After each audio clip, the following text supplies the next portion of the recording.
Hello everyone, welcome back. तो अब India US joint space exercise भी करने वाले हैं। अभी तक इंडिया और यूएस के बीच में काफ़ी सारी एक्सरसाइज होती आई हैं, लेकिन अब स्पेस एक्सरसाइजेज भी होंगी। अब बहुत सारे लोगों का ये क्वेश्चन होगा कि जैसे जब कोई भी एक्सरसाइज का नाम आता है, लैंड एक्सरसाइज, सी एक्सरसाइज या फिर एरियल एक्सरसाइज, तो मतलब वो तो पॉसिबल है, ठीक है, देखा जाता है। लेकिन स्पेस एक्सरसाइज क्या मतलब मिलिट्री को स्पेस में भेजा जाएगा और वहाँ एक्सरसाइज करेंगे? तो नहीं, ऑफ कोर्स नॉट। देखो, ये एरा है टेक्नोलॉजी का। अगर किसी की टेक्नोलॉजी अच्छी है, अगर किसी का स्पेस में जो होल्ड है वो अच्छा है, तो आने वाले टाइम में उसी की हक में होगी कोई भी अगर वॉर होती है तो। देखो, ट्रेडिशनल जो वॉरफेयर्स होते हैं वो तो थ्रेट है ही, जैसे कि अभी रशिया और यूक्रेन का भी चल रहा है, अजरबैजान अर्मीनिया में कॉन्फ्लिक्ट चल रहे हैं, that is a totally different thing. लेकिन अगर आइडियल पॉइंट ऑफ व्यू से देखा जाए तो ये जो टाइम है ना, ये ट्रेडिशनल वॉर्स का है ही नहीं। अब का टाइम जो है ना, इसमें साइबर वॉर्स चलेंगे, इसमें स्पेस वॉर्स चलेंगे, और उसी के लिए we are trying to get ready as a nation. ठीक है, अब स्पेस एक्सरसाइज का मतलब क्या होता है? उसमें सैटेलाइट्स देखी जाती है कि हमारी सैटेलाइट्स जो टेक्नोलॉजिकल वे में कितनी ज़्यादा आगे हैं, हमें कितनी ज़्यादा इन्फॉर्मेशन मिल सकती है दूसरी कंट्रीज़ की। आपने देखा भी होगा, सैटेलाइट्स मेन रोल प्ले करती है लोकेशन ढूंढने में, और इस लोकेशन ढूंढ के वो देती हैं, फिर वहाँ पे टारगेट करके बेसिकली ब्लास्ट करा जाता है और एनिमी कंट्री के जो रिसोर्सेज हैं उसको बेसिकली डिस्ट्रॉय कर दिया जाता है। तो मेन जो रोल है ना, वो टेक्नोलॉजी, सैटेलाइट्स, ये सब प्ले कर रही हैं। आपने यूक्रेन वॉर में भी देखा ही होगा। स्पेस एक्सरसाइज में ये भी देखा जाएगा कि जो एसेट सिस्टम है, यानी कि एंटी सैटेलाइट जो सिस्टम है, क्या वो इतना स्ट्रॉन्ग है कि वो हमारी कंट्री को डिफेंड कर पाए, मतलब कि क्या वो दूसरी कंट्री के सैटेलाइट को डिस्ट्रॉय कर पाएगा। तो ये सब चीज़ें देखी जाती हैं स्पेस एक्सरसाइज में, जो कि लैंड पे रह के ही होती है वैसे, बट अगेन टेक्नोलॉजी और स्पेस का रोल रहता है सारा। देखो, जो हमारी ट्रेडिशनल जो मिलिट्री है वो हर कोई अपने अपने फील्ड में माहिर होता है, तो इसलिए हर कंट्री सोच रही है कि एक अलग से स्पेस मिलिट्री भी बनाई जाए, जिसको वो चीज़ें कैसे ऑपरेट होती है, कैसे उनका यूटिलाइजेशन होगा, वो सब उनको सिखाया जाए। इवन चाइना ने तो ये अनाउंसमेंट भी कर दी है कि उनकी जो स्पेस मिलिट्री है वो 2049 तक तैयार हो जाएगी। अब यहाँ मैं आपको एक इम्पॉर्टेंट इन्फॉर्मेशन देना चाहूँगी। जो मैंने एसेट की बात करी है, एंटी सैटेलाइट सिस्टम, ये अभी तक किसी भी वॉरफेयर में यूज़ तो देखो नहीं किया गया है, बट केवल 4 कंट्रीज़ के पास ऐसा सिस्टम है। 4 कौन कौन है वो? India, China, US and Russia. सिर्फ इन 4 कंट्रीज़ के पास एसेट सिस्टम है, यानी कि एंटी सैटेलाइट सिस्टम, जो कि अगर कोई वॉर होने लगे तो दूसरी कंट्रीज़ के सैटेलाइट को डिस्ट्रॉय कर सकता है। और ये कंट्रीज़ इन एसेट सिस्टम का सक्सेसफुल टेस्ट भी कर चुके हैं। अब एक एडिशनल इन्फॉर्मेशन यहाँ पे, इंडिया और यूएस से एक जॉइंट मिलिट्री ड्रिल करेंगे ओली उत्तराखंड में, जो कि 10,000 फीट के एल्टीट्यूड पर होगी और करीब लाइन ऑफ एक्चुअल कंट्रोल से 95 किलोमीटर की दूरी पर। ओके, अब इंडिया यूएस के अगर हम रिलेशंस की बात करें तो देखो, हमारी ग्लोबल स्ट्रैटेजिक पार्टनरशिप है, डेमोक्रेटिक वैल्यूज़ भी हम शेयर करते हैं। दूसरा, जो ग्लोबल इश्यूज़ होते हैं उन पे भी हम एक दूसरे के साथ जो इंटरेस्ट है वो शेयर करते हैं। ट्रेड भी होता है हम दोनों के बीच, एंड होपफुली हमारे जो रिलेशंस है वो आने वाले टाइम में बढ़ेंगे ही। अब अगर मैं एरियाज ऑफ कोऑपरेशन की बात करूं बिटवीन इंडिया एंड यूएस, तो देखो, टेररिज्म का जो है इंटरनल सिक्योरिटी का मैटर, उस पर हम दोनों कोऑपरेट करते हैं। ट्रेड और इकोनॉमिक रिलेशंस में भी, जैसा कि मैंने बोला, हमारे बीच 2+2 डायलॉग्स भी होते हैं।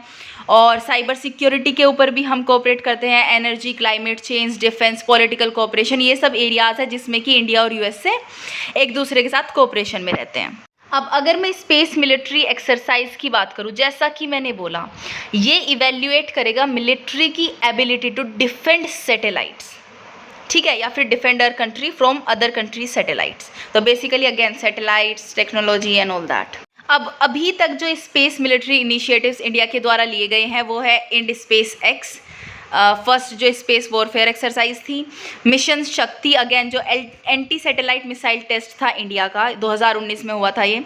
Tri service defence space agency, ये एजेंसी बनाई है इंडिया ने, जो कि स्पेस मिलिट्री के बेसिकली मैटर्स को देखेगी। इसमें तीनों विंग यानी कि इंडियन आर्मी, इंडियन नेवी और एयरफोर्स, तीनों में से ऑफिशियल्स को लिया गया है इस एजेंसी में। Again defence space research agency, ये भी जो स्पेस की और ज़्यादा रिसर्च होगी और डिफेंस में हम आगे कैसे बढ़ सकते हैं और स्पेस पॉइंट ऑफ व्यू से, तो वो सब इसमें बातें होंगी।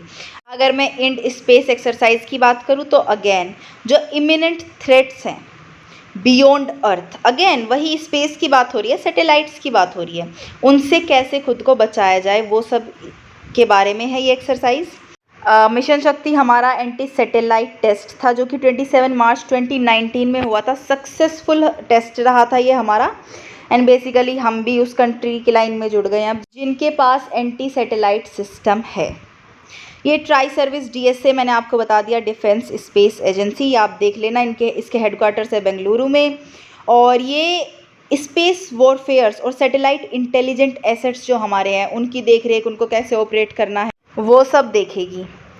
डीएसआरए defence space research agency, again ये एनहेंस करेगा कैपेबिलिटीज़ ऑफ आर्म्ड फोर्स अगर कोई स्पेस वॉर हो उसमें फ़ाइट करने के लिए। ओके, अब स्पेस मिलिट्री एक्सरसाइज के एडवांटेजेस क्या हैं? फर्स्ट ऑफ ऑल एक न्यू ऑर्बिट में इंडिया का डिफेंस पार्टनरशिप जाएगा यूएस के साथ, ठीक है।